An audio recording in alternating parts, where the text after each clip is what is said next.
Hello, everybody. Welcome back to another episode of Hacked in the Dark. We are a network of players and designers based around the Forged in the Dark system. This is going to be the fourth episode of Moth-Light, Part 1, an actual play showing off the wonderful game made by our GM, Justin. If you'd like to take it away. Hey everyone, I'm Justin, he, him, and I'm going to be your GM today, as well as being the designer of the game. If you're not familiar with our previous episodes, Moth-Light is a speculative fiction game, a sci-fi fantasy game about the power of promises to change the world. And today we are going to continue our adventures to find the Ember Wish amidst the arrival of I'm reading right off the prompt, a boatload of alien creatures inspired by insects known as moths.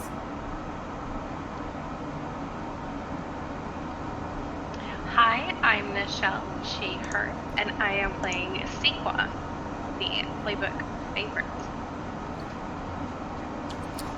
Hey, I'm Mike, or Esther, he, him. I'm playing Ketu, the heart. And I am Travis. Anything's fine there.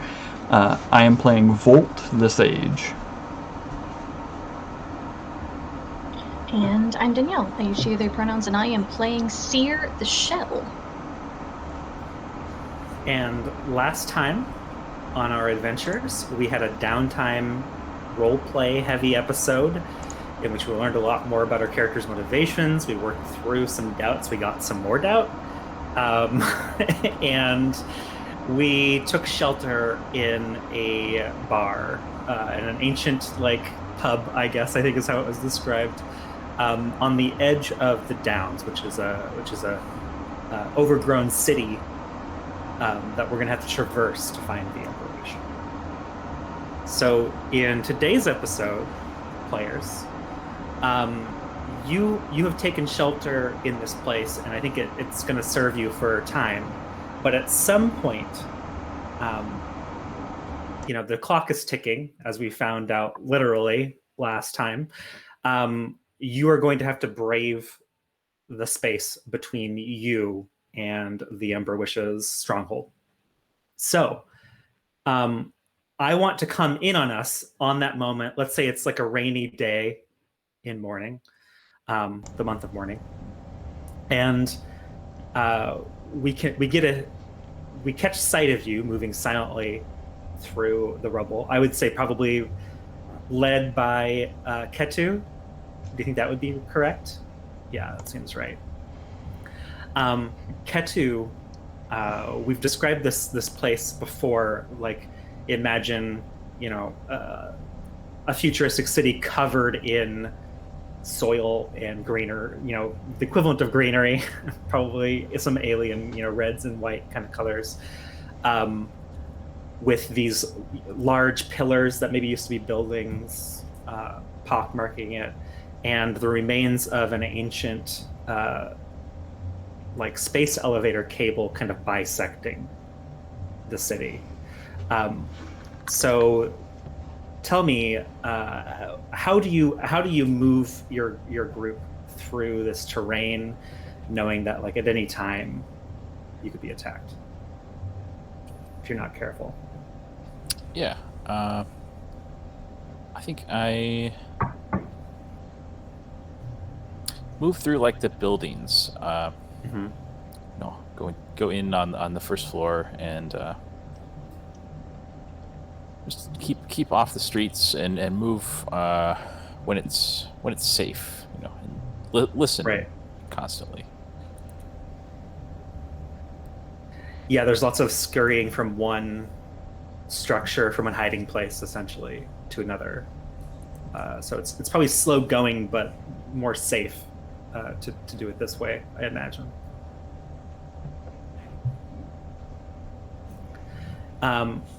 Nichelle, Yes. tell me, Sequa's not used to this kind of travel.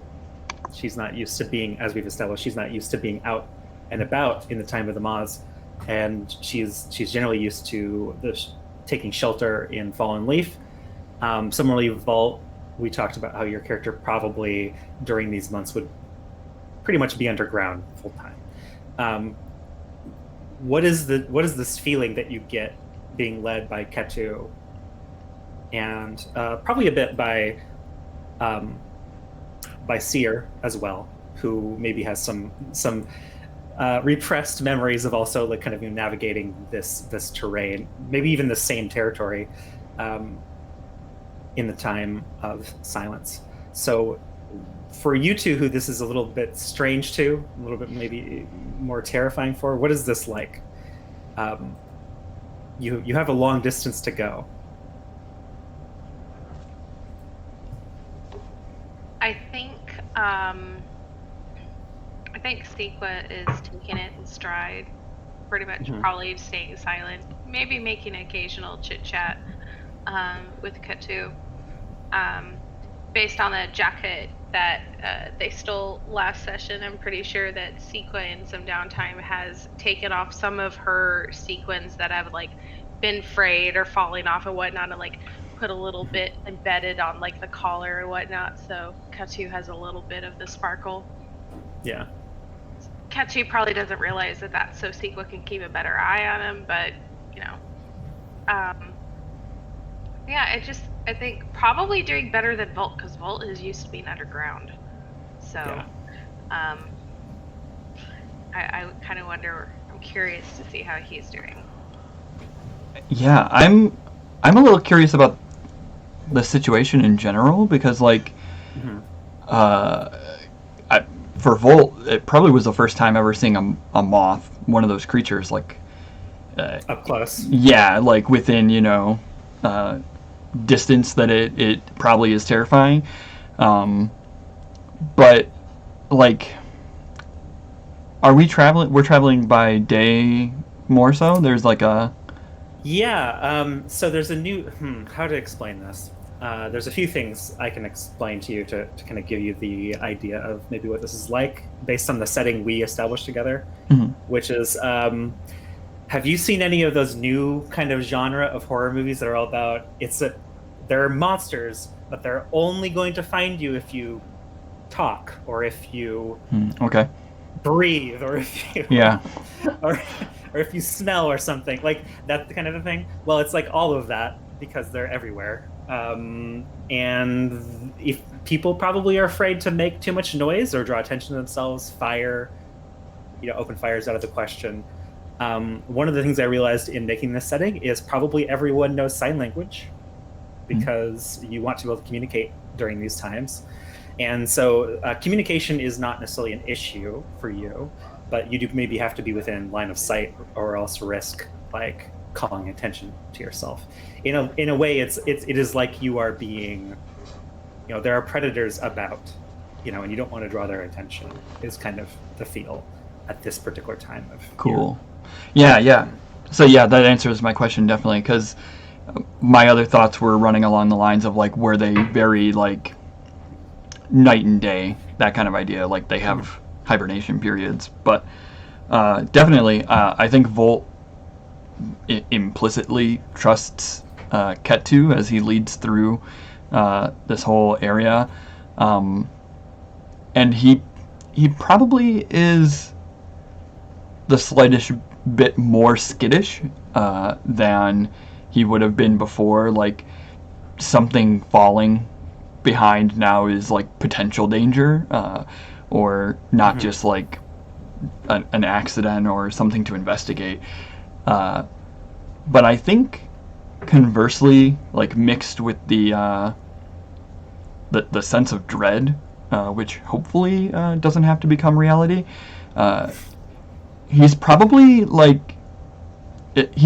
experiencing rain for possibly the first time ever as well. And I think that's something that's like you can hear about it or like have read, but I don't think he would be prepared. You know what I mean? Like, it would be like a very awesome, awe-inspiring kind of thing going on, mixing with like the terribleness. It's like, yeah, well, maybe it's worth being, out here. Like, you can experience things that you could not even imagine, really. Well, then maybe that's a good spot for me to zoom us into character as we see you vault, like with a hand out, and drops of rain falling from, you're covered, but like falling from some kind of structure down onto the soil below you. Looking out between buildings with Ketu in front of you. And Ketu, whenever we get to you, you've just like maybe reached a hand out or done some sign to stay back, as we do see like a shadow briefly like pass over this alleyway. We don't see what it is.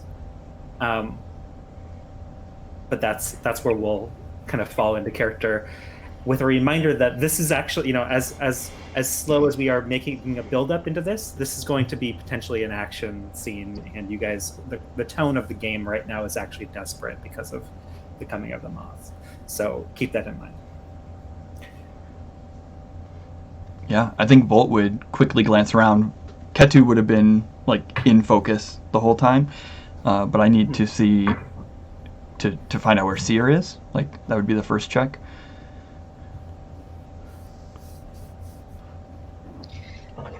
Seer is probably at the back of the group, bringing up the rear, to kind of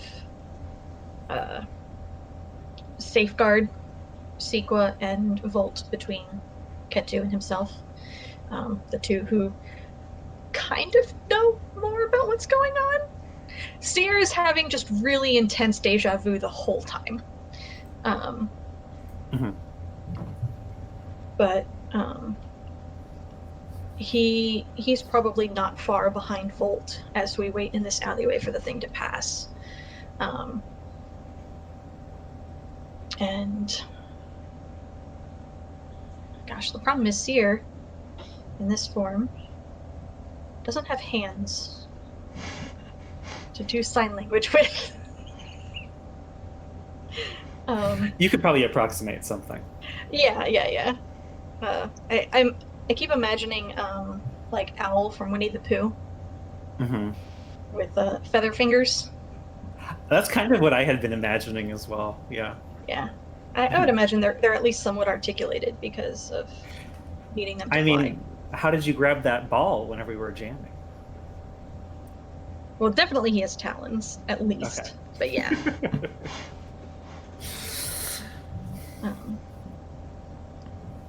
But yeah, he will, when you turn to look back at him, he will motion that everything is clear behind. Excellent. You should watch out for what you put in your hands, Volt. Volt will probably like make a silent noise, or gesture, like, "What are you? Be quiet. This is not the place." And just kind of like look at you for a moment. She's still talking very quietly, but like something just flew overhead and it rained. Or it could be acid rain. You never know.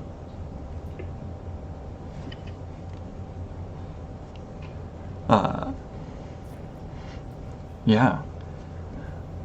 I think Volt maybe like looks at his hand, or like kind of wipes it a little bit, try to like maybe get some of it off a little bit. And I think is Ketu still just like asking us to stop? I think it's cleared for a bit now, but you tell me. Yeah, I mean, yeah, I think Ketu would. Imagining Ketu like perched, like Batman, waiting until it's clear, and then rushing across, and then giving the signal when appropriate.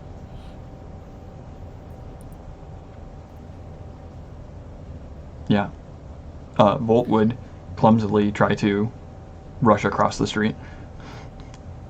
As you all kind of traverse the street, we get a bird's eye view of you, and then we see that it's actually from the perspective of something.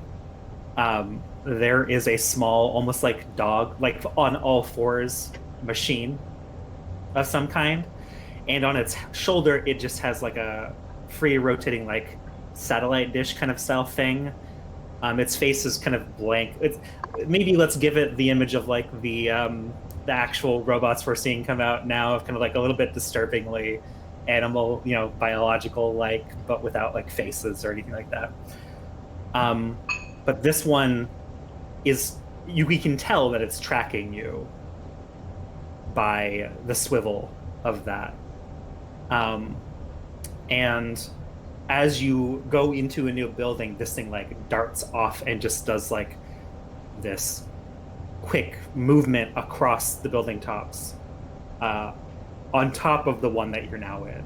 And then we kind of go back to your group. That is me just foreshadowing some potential danger there. I think Sequat makes it across the street and just like, you do realize I am totally messing with you, right?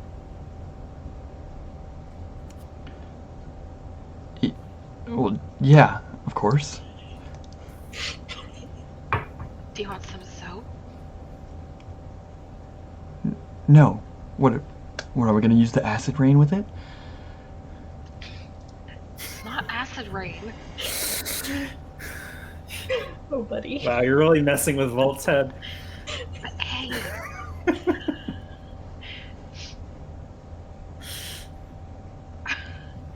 Sequat tried to check in to see how he's mentally doing and failing beautifully.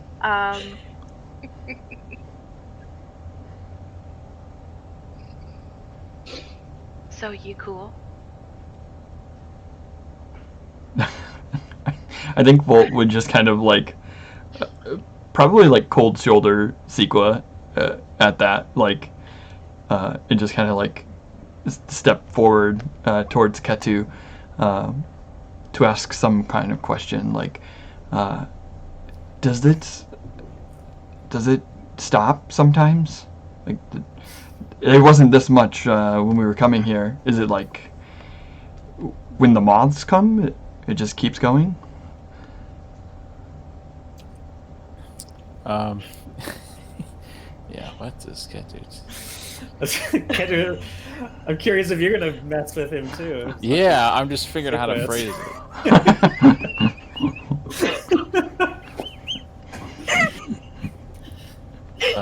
Yeah, I think Kintu replies, well, it only happens when they're angry.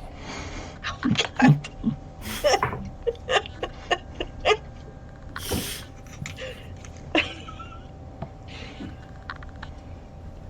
Yeah, Volt just kind of like flushes.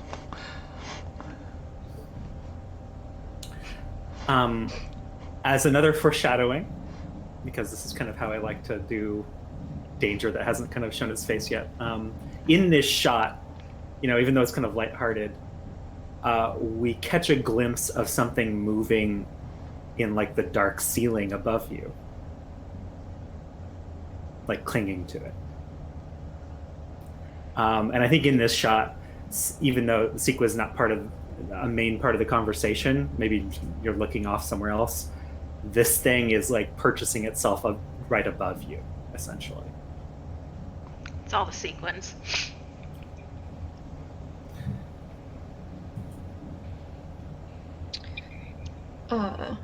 So because we have entered this new space,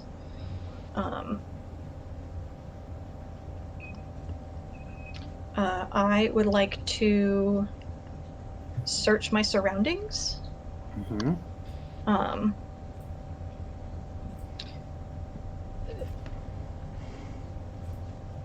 Because it's my job as kind of protector, but also just because I'm a little paranoid. And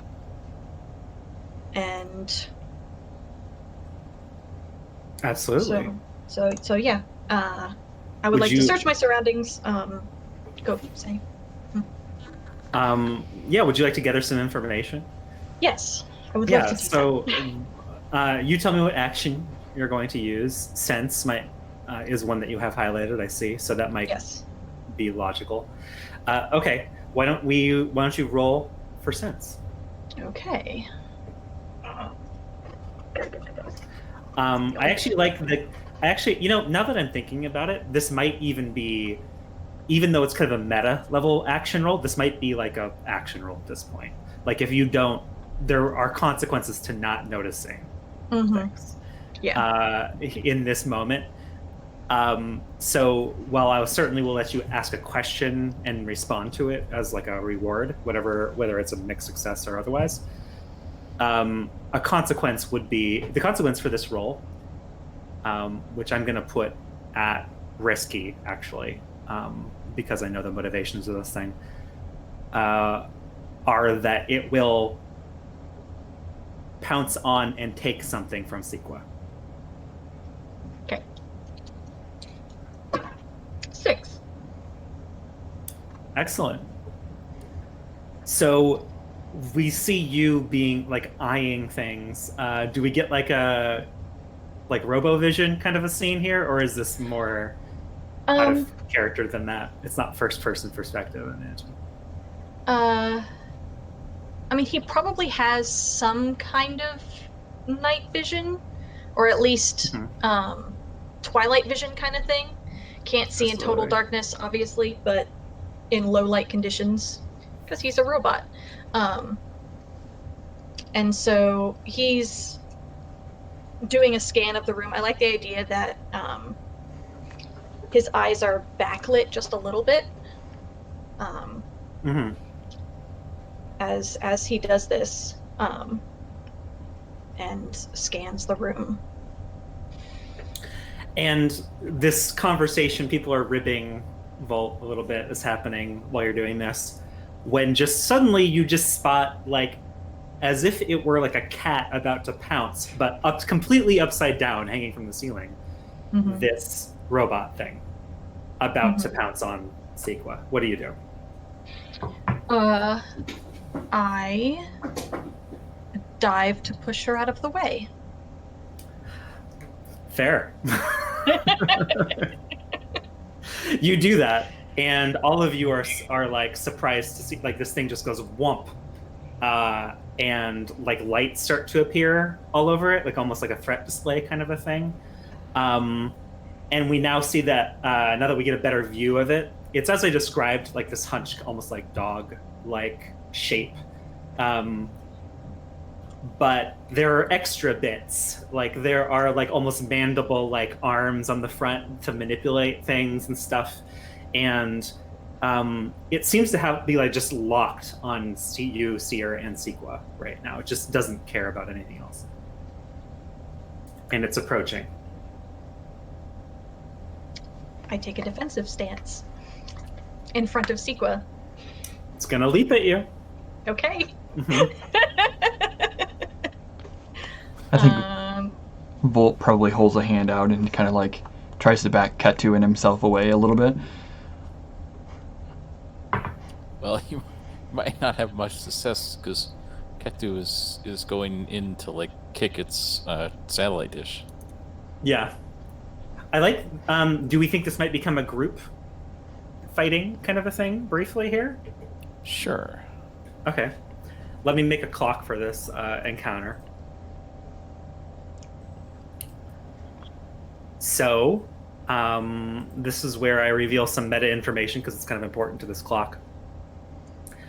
There's a few clocks I have on the table. One is to navigate the downs, potentially, if that's what we end up doing for this action scene. For this machine, it is it's going to be a 6-segment clock, but there's a complication, which is that it actually has extremely strong defenses. So if you don't breach those, like it's going to be difficult to get any kind of effect on completing that clock. So I'm going to put the defenses at 4 segments and the machine itself at 6.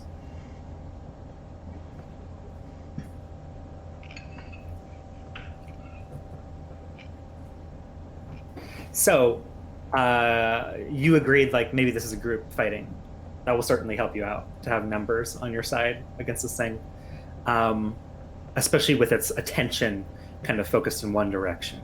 So in that case, we need to decide who's leading, and then the other person will provide the bonus die to that roll. I got stress to spare, so. Okay. Okay. Plus, we get to see maybe you make use of this new move that you just chose. Yeah. Does Katu like say it all out before he goes into whatever stance it is? I think Katu activates. He's got like a particular hand sign, and it's like this. It's like a slang hand sign, right? Mm-hmm. You know, like go in there and F it up.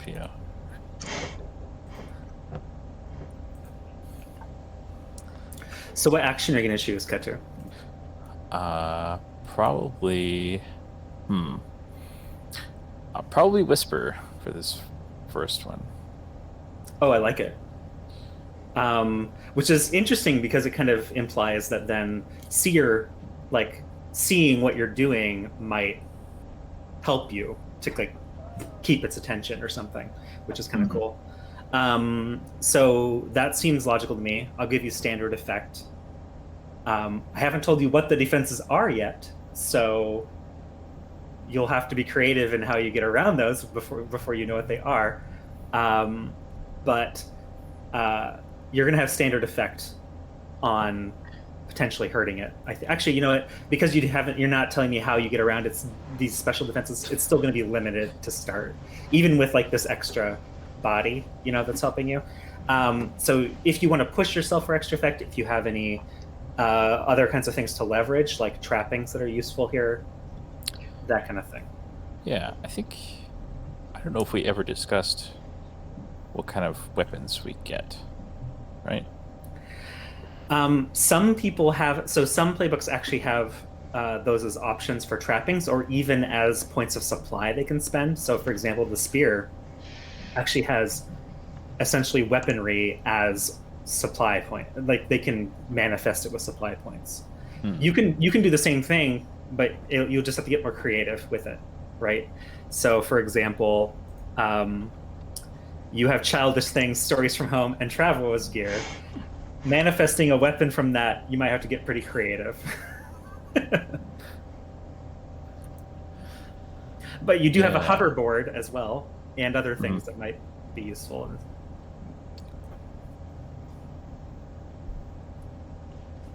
Yeah, I'll think about that after this. But I think I'll just try to get on it and rip off the satellite dish. Yeah, you latch on. You see a weak point, so to speak, and you latch on. You're gonna go after that. Yeah, got it. I like it. That could certainly potentially disorient it for a bit. So you're still at limited effect, however. I'll push for effect. For standard. Okay, well then here I'll tell you what the defenses are, which is you will be electrocuted by this thing. As in, not dead, but level 2. This will be a level 2. Okay. Harm. All right. Yeah. Sure. All right. Let's do it. What is it? 3? Because I got +1. For pushing yourself, you chose to push yourself for effect. Right. Danielle is going to roll okay. a die. That's right. Potentially, or 0 die if you're not considering yourself a friend. No, we're friends. I want a bargain that this thing gets a signal off before I do this. A devil's bargain for this one.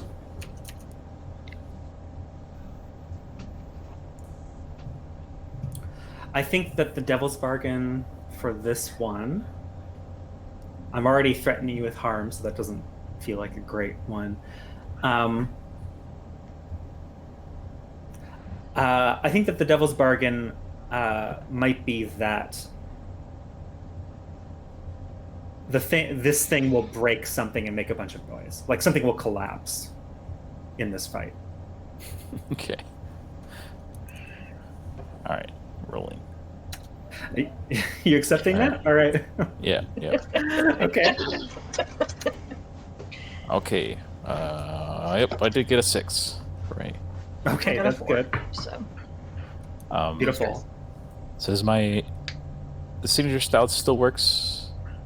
Yeah, so the signature Yeah. style, maybe you don't have to read it, I guess, but the signature style is basically a martial arts essentially move that you can kind of make up your own martial kind of specialty, and that happens even on a miss. So which one, we should have chosen that before, but which one would you have chosen out of your 3? I think the obvious thing here is to nullify the armor, right? Oh yeah, definitely.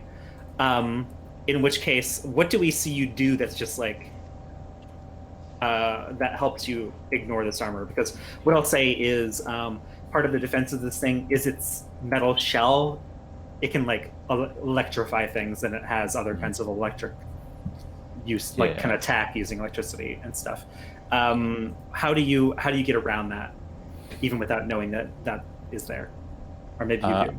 I think during this, I do some super cool martial arts and flip over and rip this salad dish off, and just for good measure throw one of those dank water balloons in there.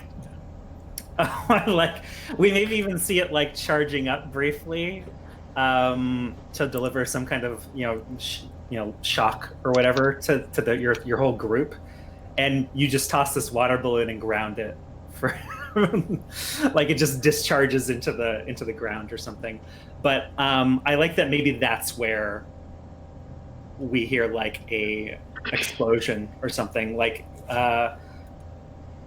that electricity trails off into, it's been raining, maybe it trails off into a pool of water and up some kind of circuitry, which just sparks and starts arcing, sparks just start arcing, and there's just pops of electrical pops of wires and stuff just blowing up, essentially.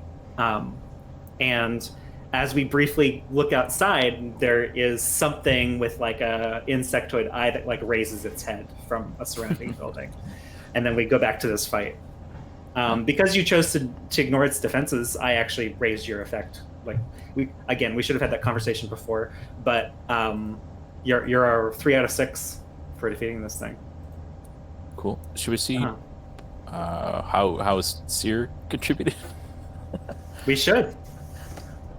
So I think to help that particular attack, Seer, because he'd initially taken a defensive stance and wasn't necessarily going to attack first, but once he saw that Ketu was on the offensive, I think he rushed the construct in order to draw its attention away, which may be why it was preparing for a larger attack. I like that. And I think in the wake of Ketu's action, Seer finishes the rush and attacks with his talons. And I think he grabs hold of the chassis, near around where the collarbone would be on a creature. And then I think something very weird happens, because I'm going to use my special ability that I just got. Okay. Which is Second Skin. You're going to try and cast your consciousness into other constructs and devices. You may briefly take possession of their shells, though doing so leaves your own body defenseless. I was about to add a little detail that might be fun here, which is when this thing is charging itself up, it bristles, and it has the same kind of feather-like slats that you do all along its body. Love that. That kind of raise as it's charging at this attack. And Love that's that. when after it does so, that's when you try to cast yourself into it. This will be desperate because this thing has a mind of its own. And it will try and fight back against you. So this will be like a battle of wills, essentially.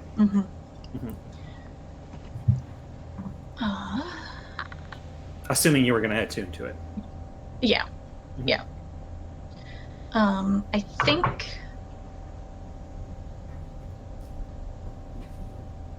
think I'm going to use my hidden reserve supply.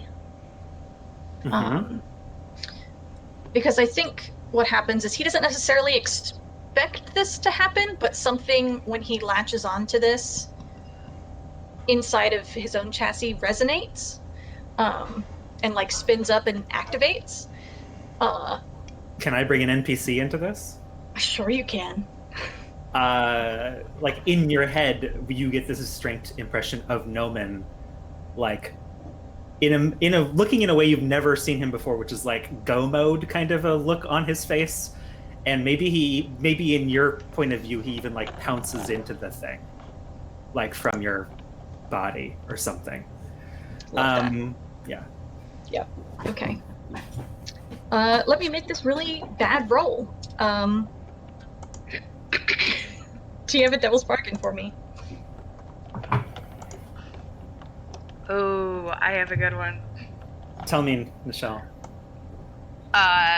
If you're swapping bodies with or trying to take control, it's going to swap bodies instead.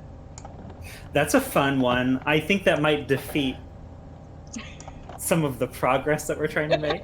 I mean, somebody's turning into a really badass transformer. That's a great consequence in general, and I've used that before to much effect in previous games. But I think it's a decent one, and I'll leave it to Danielle to accept that one or not.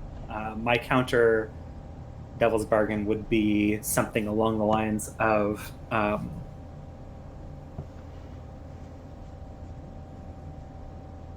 if you do take control of this thing, it's going to be just one part of yourself that has done so, and that part of yourself maybe is the more cynical, less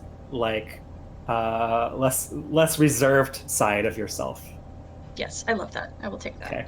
I'm also going to push myself, because I don't have any dice in attune, and I want to change that. All right. All right. 6.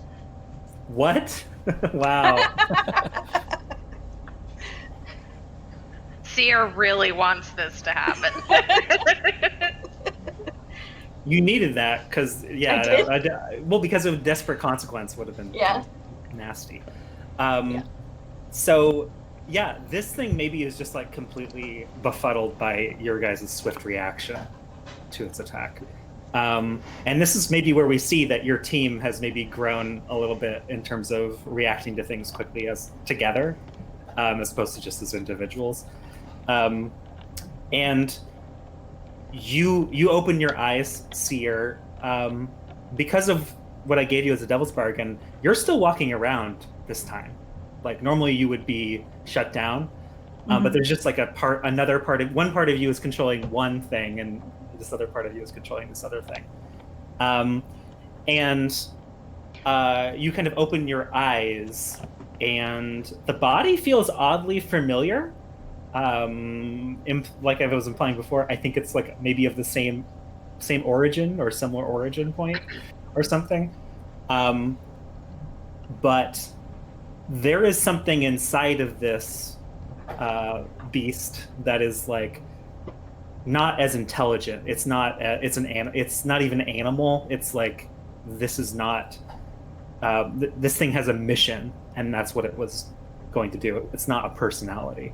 Not any, but or at least it was until now. As you, or the Nomen side of you anyway, is walking around in this thing, and you still have this strange urge of this machine, and when you look at Sequa, you can actually see like highlighted almost like an X-ray the scroll through your through whatever kind of bag or whatever it's in. Like it's almost like it's a video game quest marker, kind of like Yeah. like pinpointing it. What do you do?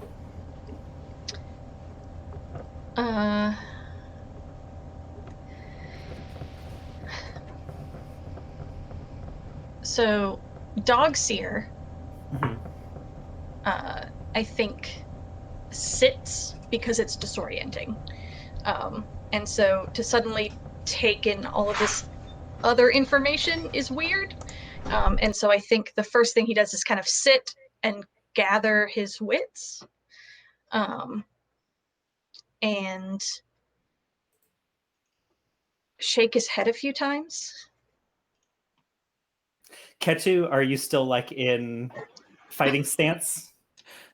Yeah. Uh-huh. I think Ketu has reached in their pack and gotten out their wrist rocket that they've made. Right. Pointing it at it. Yep. I think that's when you finally see Sequa have a response, as it just like puts her hand up to Ketu and is like, no. It puts the other hand up to the machine and is like, I want to ask why. You don't get it, and you don't get a chance, because this is when there is a big thud, and there's like the equivalent of like cement dust like falling from the ceiling, and we just see, the only thing we see of it outside is just a big 3-pronged foot like pressing down on the alley that you were about to exit out of before this attack happened, right? That you were looking out of. And a big like 6-eyed face leaning down to like look into the building. What do you do? Like it spotted you all, and it's like about, maybe it even is starting to like reach a foot in to like scrape you all away. Is this one of the moths? This is a moth, and this is another big one. Okay. This is like similar to the size that we saw. I think you see Sequa kind of doing that, and then just kind of like cocks an eyebrow and is like, or I could simply ask your boss. Either way. Uh-huh. But probably others would react before she does. Question. Yeah, go ahead. The moths we were seeing before this point were mechanical constructs. Correct. The moths we're seeing now are organic. No, these are the real thing. Okay, that's the mechanical version we're based off of. Okay, yeah. That's what I thought. Absolutely. I think Volt would say something along the lines of like, we should go. It's angry. It's still raining out.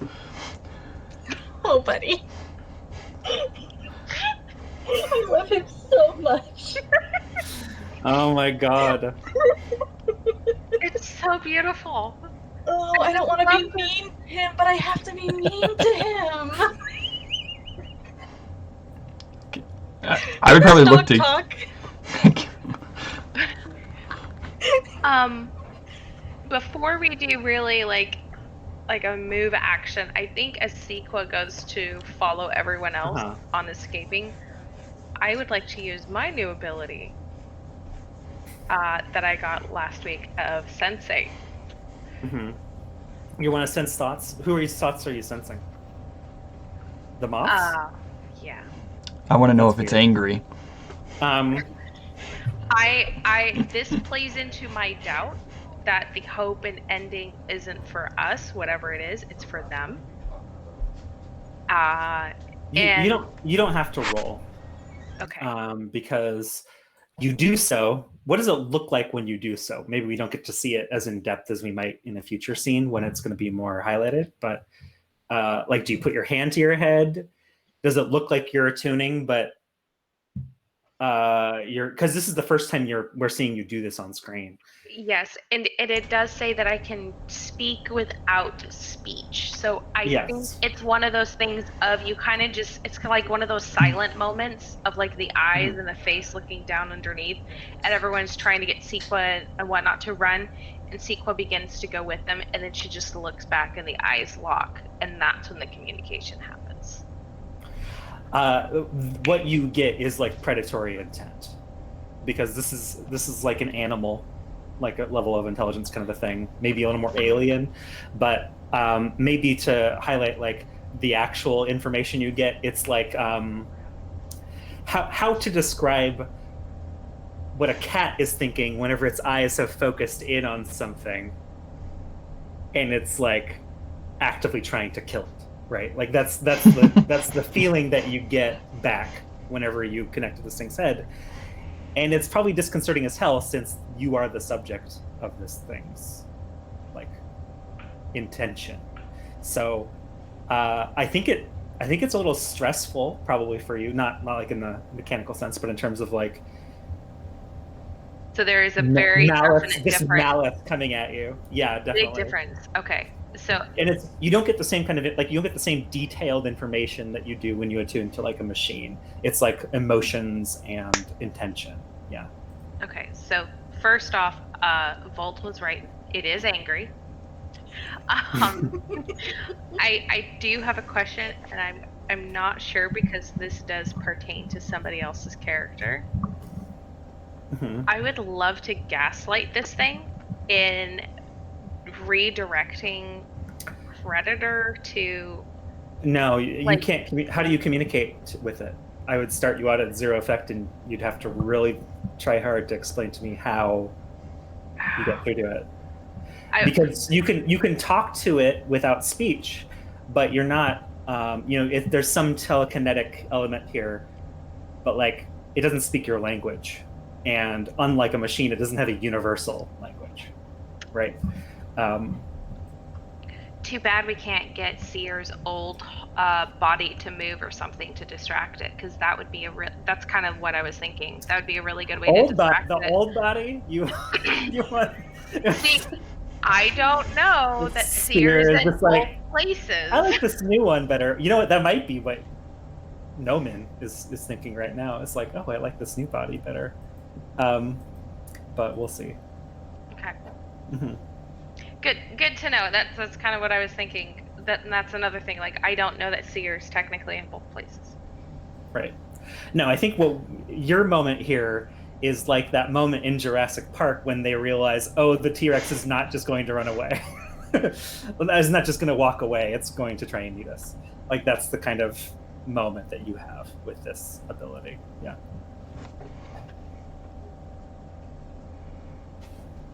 Meanwhile, Bolt didn't need a special ability to do that.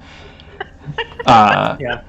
And I'm probably looking at Ketu, or I imagine, assuming the group is moving, like Volt's not going to just leave someone behind.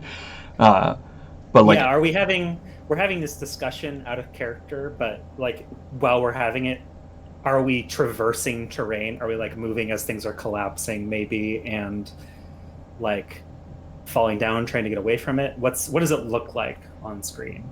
As yeah, I mean, trying to attack you. I suppose it depends on how cluttered the interior of this building is. Because yeah, if it's rubble strewn, it's probably more clamorous, like climbing over or like trying to get to the nearest exit, or like follow Ketu's lead. Hopefully he's spotted something. But I think Volt is also asking questions like, is this safe? Like we're in the buildings to stop stuff like this, right? Like, do we stay here? Do we need to go? What do we? Yeah. So, are both Seers moving? I think so. Together, the dog's coming with us. There's probably like even a parallelness of it, of like, even though Seer is separated, kind of, there's still like this, still part of the same thing. So probably they act, not exactly the same because their bodies are completely different in a lot of ways, but like with the same kind of they move at the same moment in the same direction, You know what I mean? Like that kind of a thing. They've got the same gait. All right, then yeah. I don't know. I'm imagining this as like a big, very ornate building. Like it's mostly marble and granite, and Oh, cool. Used to be glass wall or like a glass window wall that is broken now. But so yeah, I think we're like clambering over this rubble, and Katu like turns, like it's like doing the check, like the head count, and it's like, oh shit. So someone is staring at the moth. So you have to like go back and get Sequa? Is that kind of you feel? I like that. I think first I'll try grabbing like a marble out of my bag or something, and with the wrist rocket. Rattle. shooting something at me. Yeah, Yeah. this is gonna be great. I actually your character's been kind of a jerk. I think it's fair, maybe, if you're pelted by a slingshot bullet in this moment. If I may, does this dog talk or have any kind of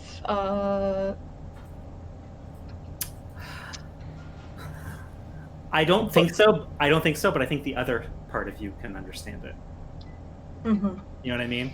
Yeah. Like, it can make a robot noise that maybe Sequa could understand if she tried, and the other, the original seer can just intuitively know what it's saying, kind of a thing, and translate. So bird seer and dog seer start moving at the same time. Yeah. I'm envisioning that Birdseer is still acting very defensive, but I think he's focused on the other two, whereas Dogseer notices what Sequa's doing. And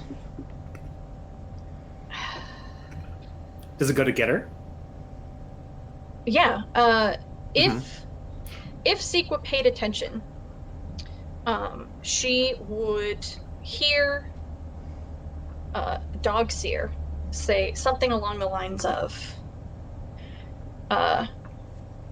"Come on, princess. We can worry about your mind powers later. Right now, it's time to run." Make a roll to escape. Yep. So I'm gonna say that's maneuver. But I probably don't have fly in this body. No. So I might only be rolling 2 dice. That's a great point. I don't think you would. 6. Lots of skittering. With a 6, you snatch Seer away and run off, with her. And I think like debris separates you two and the other group, maybe for a little while. So Ketu, you're leading this other group of people away. How do you escape? Well, wow. How distracted is this moth with the other group? So I think in this scene, this building, it's a big building, but to this thing, like it will reach in and scrape, try after one of you from one angle, and when it doesn't get it, it will move. And it's actually hard to track because it probably is like jumping or flying, so it like will just appear in another part of the building and like reach down from under there, or like snap its jaws, at you if it can get in there at all, that kind of a thing.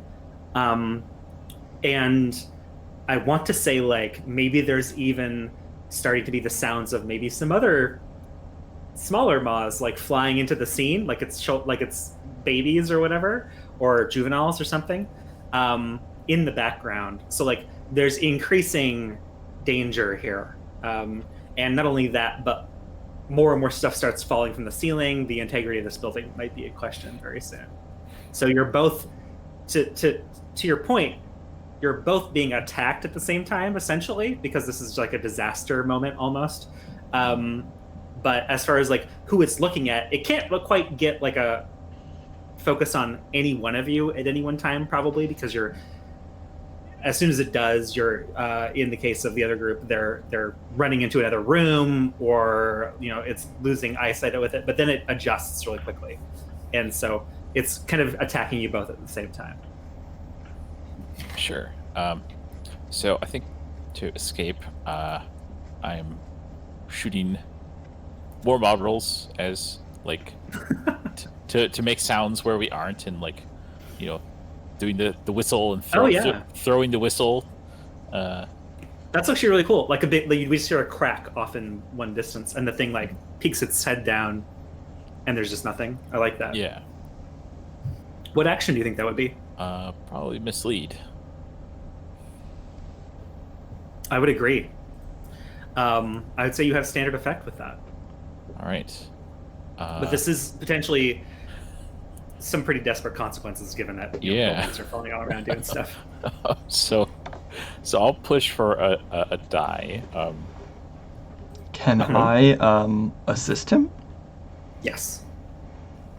So I don't think Volt probably vaguely gets the concept of what's going on. Like, we're trying to make noise so that it goes somewhere else, right? But Volt's MO is definitely not any sort of cunning like that. So he tries to just like break something next to us, like pushing over like a bookshelf or something large, to make a lot of noise so that we can run from that big noise. Mm-hmm. I like it. Out of character question, how close were we to the Ember Wish from where we were? It's like a journey. It's like still a quest. You if we're gonna put it in Lord of the Rings terms, I'm not gonna put it in miles or whatever, but you've reached the like swampy area beneath the mountain, kind of a thing. Like, so you're almost there, but that doesn't mean that like there's not challenges ahead of you. Yeah. How big is the moth that Mr. Chivalry himself is supposedly embodying? Embodying? Yeah. Sears Norman? Oh, so it's not, unlike the other robotic things that you found, this one is not moth-shaped in any way. It looks more like a, like I said, more dog-like kind of a thing. And it has pretty actually, you seeing the bristling and kind of the feathery kind of stuff that Seer has themselves kind of puts it distinct from those other things in some ways, though it might still have a similar origin point. We don't know, but it's it is, in terms of size, it's large, but it's like human, like a large person size thing that travels on all fours. So not the size of a horse, but okay. You could definitely ride it. I mean, it's strong enough to ride it. If Seer would dignify themselves with such a request, you could definitely hop on if that's what you're thinking. Yeah, I think I'll use that because I think Seer's gonna move way faster than I will. Yeah, and just be like, well, you may think I'm a princess, but at least you're useful right now. Uh-huh. Seer, the side of you that doesn't take any shit has just been leapt upon. We can talk about this later. Uh-huh. But I was asking Ketchy what they do, yeah. so we should fulfill that role first. Yes, definitely. All right, so desperate standard, I think it was. All right. Yeah, and I think consequences are going to be separation. There's some consequences because I rolled a failure. Ooh. Okay. So we have the two that get along that are separated from the two that are very obviously not getting along. What you're doing is working. Like, you're confounding this thing, but then you get to where you think is the direction to escape from. And they're not like, they don't see you, but coming down are some of these juvenile creatures, like that. Again, like we see their lower half rather than like their whole body. They haven't laid eyes on you, but you veer off and you get lost in, maybe there's like maybe actually it's like, you know, rather than going out, you go up or something. So like we see an opening above you into a more enclosed like part of the building, and you lead them up, and you realize that you haven't seen Sequa for some time, and that she wasn't following you. And while you do have Seer with you, you don't have the Seer that knows where Seeker is with you. So I think that the consequence here is, yeah, you guys are going to be separated for some time. Would you like to resist? Sure. Tell me how. And any of you can resist this, right? It doesn't have to be Ketu necessarily. Yeah, I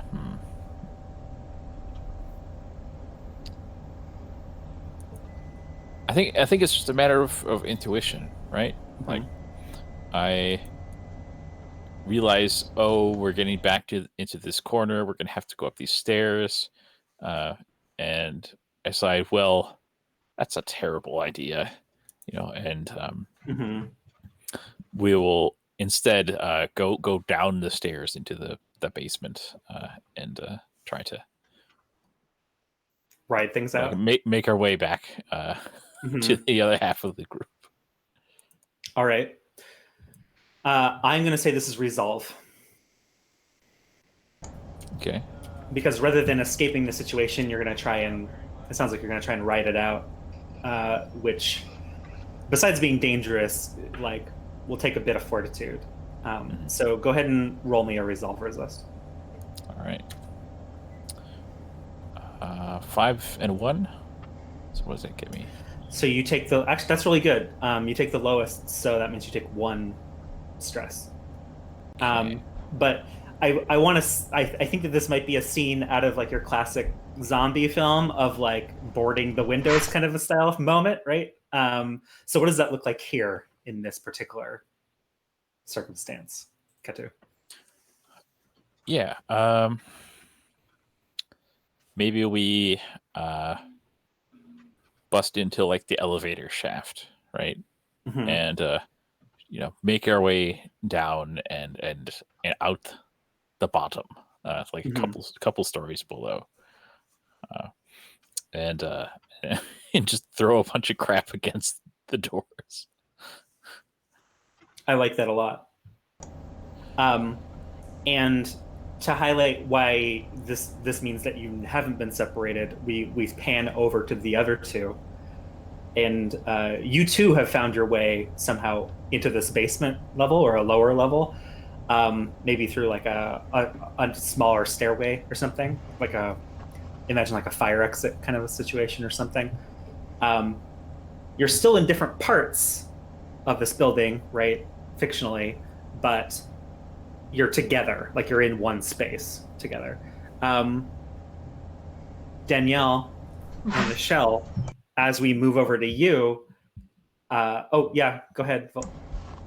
I was just going to say it might be a good time for a break really quick. I like that.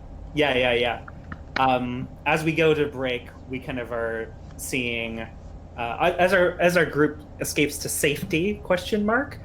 We hear the sounds of like rampaging, rumbling, like crashing above you. We don't know if we'll be able to go back the way we came, because like we maybe see blocks of material fall down the elevator shaft after we escape out the other side, that kind of a thing.